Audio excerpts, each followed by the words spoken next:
Hello everyone. आज हम जो है इनफर्टिलिटी के बारे में बात करेंगे, उसके कुछ इंपॉर्टेंट पॉइंट्स के बारे में।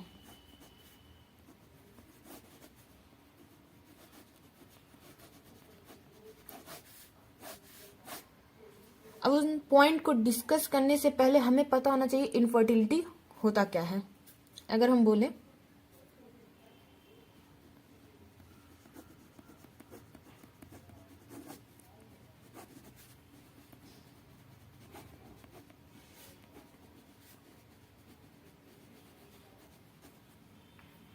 एक कपल है, वो अनेबल हो रहा है कि प्रेगनेंसी को अचीव करने में, लेकिन हम इसको इनफर्टिलिटी कैसे बोल देंगे अगर नहीं कंसीव कर पा रहे।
वो कितना होना चाहिए, मोर देन 1.5 ml पर इजैकुलेशन होना चाहिए। ठीक है, इजैकुलेशन होना चाहिए। अब इसमें हम अब देखिए अब हमारी क्या क्या क्राइटेरिया आती है। पहला आएगा मॉर्फोलॉजी ऑफ स्पर्म।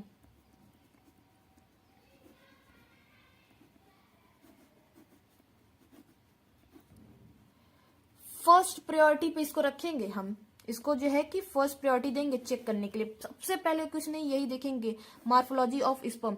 ये कितना होना चाहिए, ये मोर देन जो है कि 4% होना चाहिए, अच्छा होना चाहिए। अब दूसरा हम क्या देखेंगे, motility of sperm. Motility of sperm इसको हम सेकेंड प्रायोरिटी पे रखेंगे, and it must be more then 40%। Now we'll go for third one, that is the concentration of sperm, and this should be third priority for the semen analysis. And what is the volume for concentration of sperm per ml? It will be more than 15 million per ml. Then it is normal. हमने criteria set किया, उसमें हमने देखा कि सीमेन का volume कितना होगा एक इजैकुलेशन में कि वो नॉर्मल होगा। Then it should be more than 1.5 ml per ejaculation. Next, अब उस क्राइटेरिया में हमने एनालाइज करना शुरू कर दिया कि what is the morphology of sperm, इसको फर्स्ट प्रायोरिटी पर रखेंगे। Next, motility of sperm, that is the second priority, and for third priority we will go for concentration of sperm. Then morphology of sperm, it should be more than 4%. Motility of sperm, that is on second priority, it should be more than 40%. And third priority will be concentration of sperm, that is more than 15 million per ml. Okay? इस point पे अगर पता चल गया कि infertility mail की वजह से हो रही है, मीन्स यहाँ पे जो इनफर्टिलिटी है वो क्या है, मेल में है। तो male infertility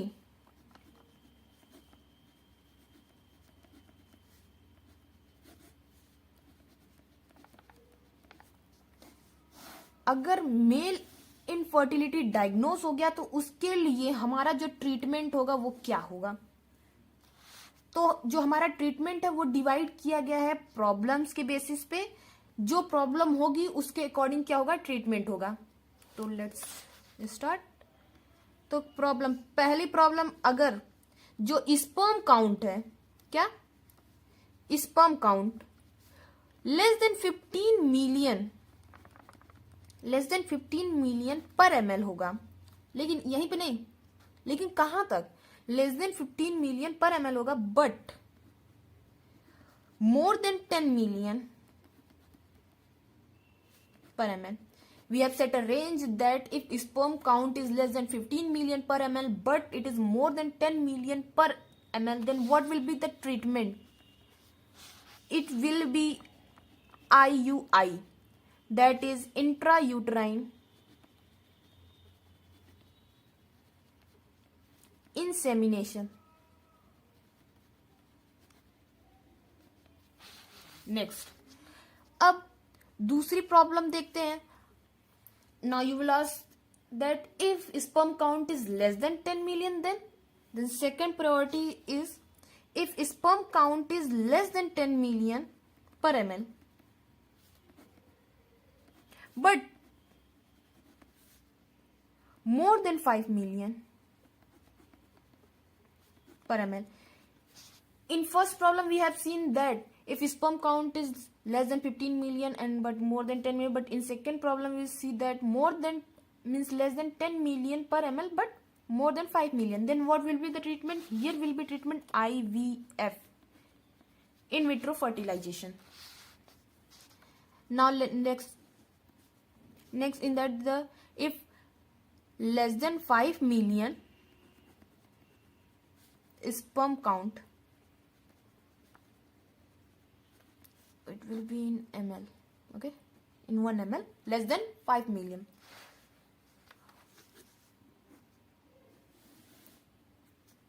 You know what, ये वो पॉइंट है जहां पे हम क्या कह देंगे, सीवियर ओलिगोजूस्पर्मिया।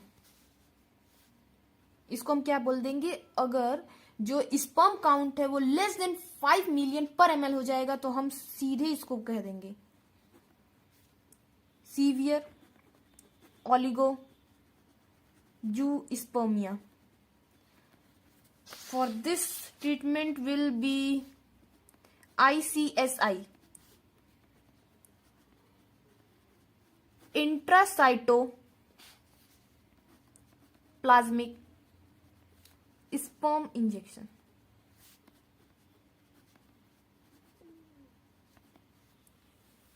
हमने देखा कि जब sperm count less than 15 million per ml होगा but more than 10 million per ml, then we will go for IUI. If second less than 10 million but more than 5 million per ml, then IVF. Next, now it gone very less, means less than 5 million per ml sperm count, then it is severe oligojuspermia. We will go for ICSI, that is a intracytoplasmic sperm injection. In further we will discuss these three method. Okay, some more point I want to discuss on fourth point. These three are main, just only go for these three. These four may be asked in exam, so let's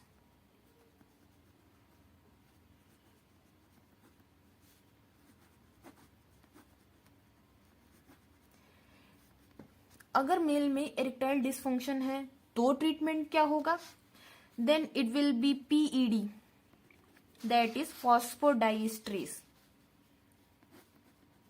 What? Phosphodiesterase. अब fifth देखते हैं हम। अगर fifth कह रहा है कि अगर प्रीमेच्योर इजैकुलेशन हो जा रहा है तब क्या होगा,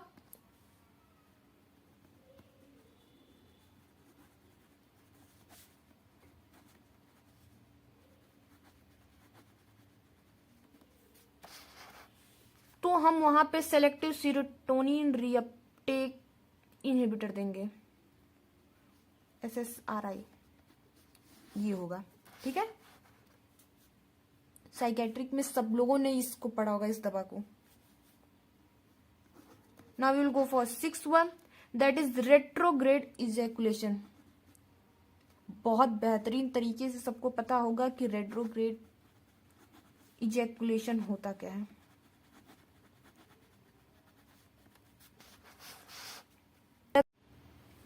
रेट्रोग्रेड इजैकुलेशन का ट्रीटमेंट क्या है, इसका भी IUI है, इंट्रायूट्राइन इंसेमिनेशन ही है। आई होप आप लोगों को क्लियर हो गया होगा ये इंपॉर्टेंट पॉइंट। ये सिर्फ मेल इनफर्टिलिटी के इंपॉर्टेंट पॉइंट्स थे, अभी फीमेल इनफर्टिलिटी के इंपॉर्टेंट पॉइंट्स बाकी हैं, उसको जल्दी मैं आप लोगों से शेयर करूंगी। और ये जितने भी ट्रीटमेंट के मेथड हैं, IUI, IVF, ICSI, इनके बारे में भी मैं शॉर्ट नोट्स आपको प्रोवाइड जरूर करूंगी। तब तक के लिए थैंक यू।